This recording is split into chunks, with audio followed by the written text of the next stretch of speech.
I can't be the only one noticing that. I mean, with these scales, it looks like the individual kernels of an ear of corn. Cone! Cone is awesome!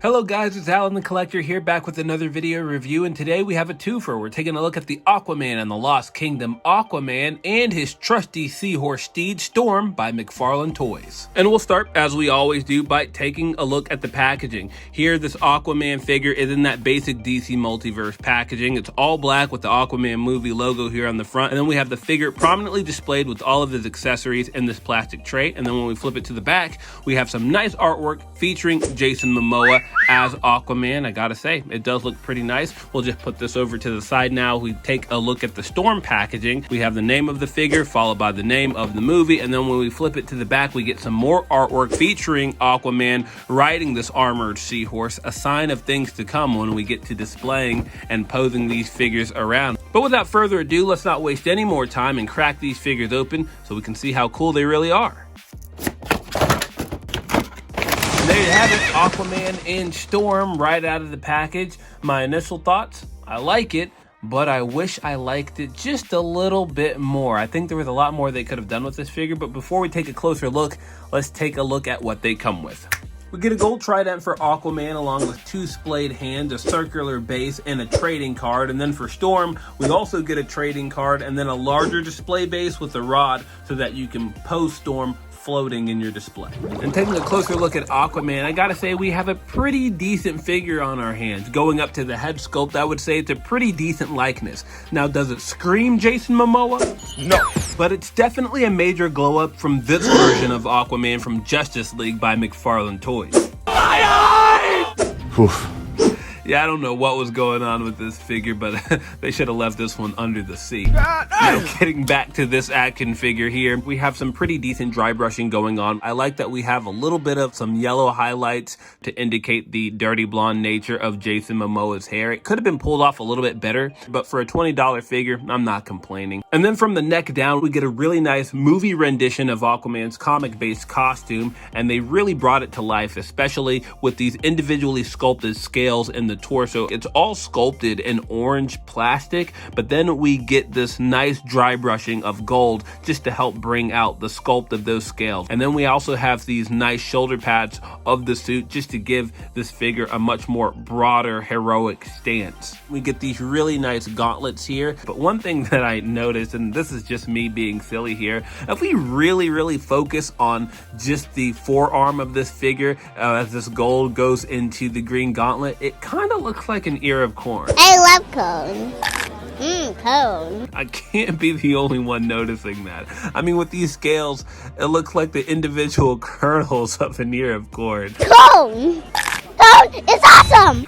Maybe I'm just tired. I don't know. And then when we get to the bottom half of this figure, even though we're not getting a lot of paint for the green here, we still get a lot of texturing going on. We see this hexagonal pattern that's sculpted all throughout the upper legs of the figure to give him this high-tech wetsuit look that really brings this suit to life. We get this sheen for the boots that we got with the upper gauntlets on the arms, and it has this nice aquatic theme going on, kind of like fins, and then it just ends with this nice armored look for the feet here. And this figure is pretty light when it comes to accessories. He does have alternate hands that swap out pretty easily. We just give him a tug, and then you can put this nice splayed hand on him instead. And now, look, I can't even see who this is supposed to be. And then he does also come with this gold trident. Again, it's not very rigid plastic. It does have some bend to it, which is never a bad thing. And you can just kind of weave that in Aquaman's hands. And then you'll be able to put this Aquaman in some pretty decent hero poses like so. All in all, this figure is not too shabby, and if you want a decent Aquaman figure from the new film, you're probably not going to find a better one than this one right here.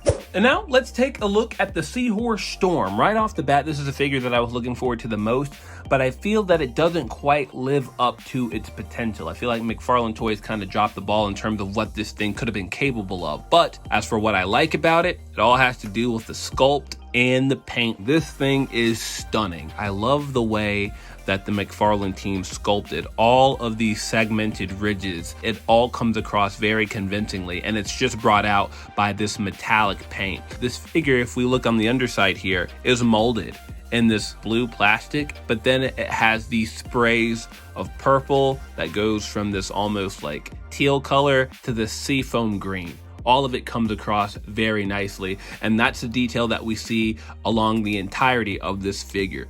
You might imagine the top of the Seahorse is very armored, very sharp, very rigid, and so we see a lot of pits and crevices and bumps to indicate the roughness of the top of this figure. But then when we go to the bottom, we see that the anatomy gets a little bit softer, and it all looks kind of muscly, indicating that this might be the softer, more vulnerable portions of this creature. And then what I also like is that there's this nice gradient from this purple wash that we're seeing on the bottom here, and it fades in seamlessly to this seafoam green. We also see a lot of that gradation going on with the fins here. We start from this really, really vibrant metallic green. It fades into blue, white, and then blue again. All of it just comes across so nice. I also like the look of the dorsal fin, how it coils along the length of the tail before going to the spiral. That's so indicative of the Seahorse anatomy. And then going up to the face. I love, again, the variation that we get on these fins located closer to the head.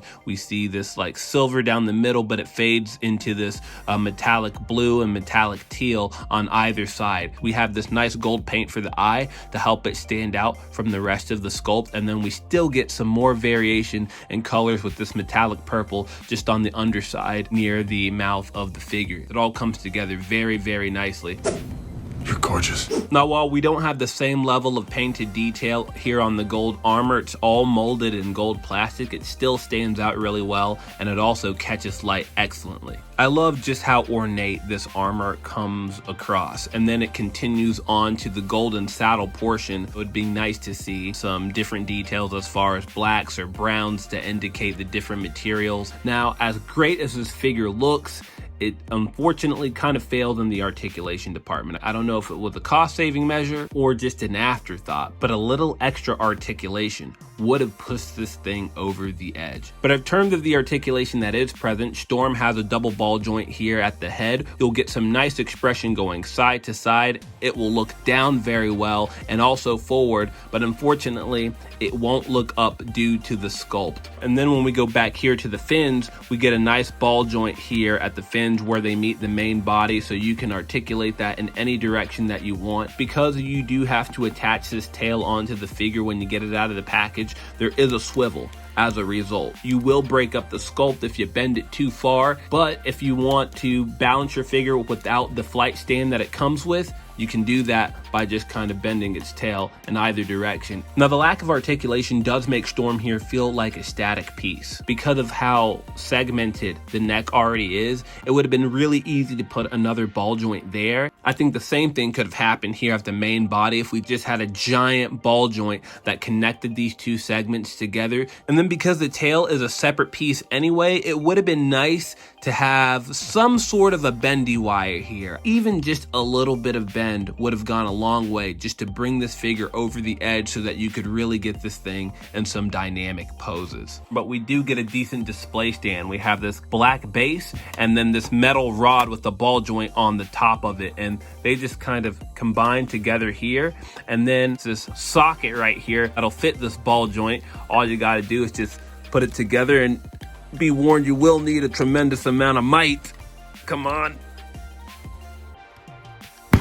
Oof. Altogether, he stands about 15 inches when he's attached to this thing. So beware when you're trying to find room to display him on your shelves. And because he attaches via a ball joint, he can tilt in every direction just a little bit. And as for posing Aquaman alongside Storm, all you really have to do is just get him in a basic sitting pose and just lay him right on the saddle, and then he does the rest. He balances really well. I don't feel like he's gonna fall off. Even though this figure does lack a lot of articulation, boy, do they look really, really nice together. I don't think you'll be disappointed with this set. Now, Aquaman here stands about 7 inches tall, while Storm without the stand is about 8 inches. And as for size comparisons, here's how both of them look paired up against McFarlane's Justice League action figures. Here's how they look with a pair of King Shark figures from McFarlane's Suicide Squad line. Here's how he compares next to some NECA Teenage Mutant Ninja Turtles from Secret of the Ooze. Here's how they stack up against some aquatic-themed Power Rangers Lightning Collection action figures, as well as some Fortnite action figures, some standard-size Marvel Legends. Here's how he stacks up with some McFarlane vehicles. We have the horse from Witcher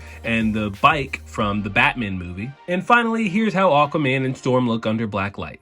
Unfortunately, neither of these figures really react under black light. I'm especially disappointed at Storm. I thought that brilliant paint job he had would definitely pop under black light, but oh well. Now, as for my final thoughts, Aquaman is your basic run-of-the-mill McFarlane DC Multiverse action figure. He does everything that you might expect. He's got a decent size to him, enough accessories, and for $20, he's a figure that you can buy and not really have to think about. Plus, it's a pretty good rendition of the movie suit and a major step up from McFarlane's last attempt at an Aquaman action figure. As for Storm, this Seahorse almost hits the mark. It looks brilliant. It has a nice weight to it. It comes with a stand, and it is probably one of the most unique figures I have in my collection right now. But the lack of articulation really is disappointing. I really thought this was going to be almost a vehicle of the year for me.